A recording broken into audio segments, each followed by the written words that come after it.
Terakhir ini, atau dua sebelum terakhir, yang keenam, bagaimana menghilangkan rasa malu saat ingin menyambung silaturahim yang sebelumnya ada cekcok.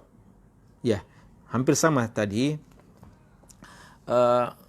Kita katakan bahwa ini bukan malu, ya, karena malu itu sebagaimana kata Nabi SAW yang dalam riwayat Muslim dan yang lainnya, al-haya'u la ya'ti illa bi khair. Sifat malu itu tidak mendatangkan kecuali kebaikan. Dari sini Al-Imam Ibnu Shalah rahimahullah punya kaidah yang sangat bagus. Beliau mengatakan, apa saja hal kebaikan yang tidak kita kerjakan dengan alasan malu, maka ketahuilah itu bukan malu.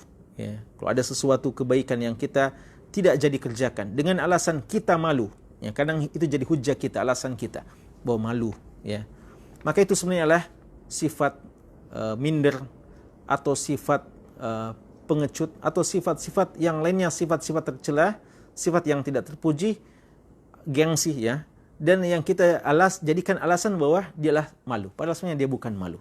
Karena malu, sebagaimana kata Nabi SAW, la ya'ti illa bi khair, tidak mendatangkan kecuali kebaikan.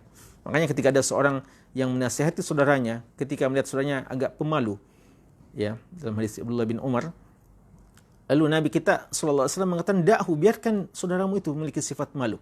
Karena malu itu bagus, ya, malu yang positif, malu yang benar.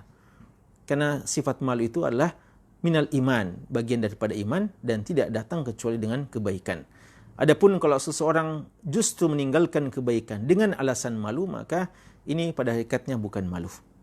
Termasuk dalam konteks kita ini, menghilangkan rasa malu saat ingin menyambung tali silaturahim yang sebelumnya ada cekcok. Ya. Dalam hadis Muslim dikatakan, la yahillu li muslimin an yahjura akhahu fawqa thalath. Tidak halal bagi seorang muslim meninggalkan memusuhi saudaranya lebih dari 3 hari.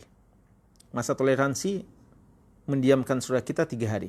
Kalau ada cekcok, ada masalah. Kadang hati yang lemah membuat kita tidak bisa langsung berbaikan. Ada toleransi dalam Islam 3 hari. Tapi setelah 3 hari tidak ada kehalalan. Haram kita meneruskan permusuhan kita dengan saudara kita. Bagaimana itu kata Nabi SAW? Yaltaqiyan, keduanya bertemu. Faya'ridu hadza wa ya'ridu hadza. Keduanya bertemu di jalan, lalu seorang berpaling dan teman yang satu juga berpaling. Tidak mau bertatapan, tidak mau bersapaan. Lalu kata Nabi SAW, wa khairuhuma, yang terbaik di antara keduanya, alladzi yabda'u bis salam.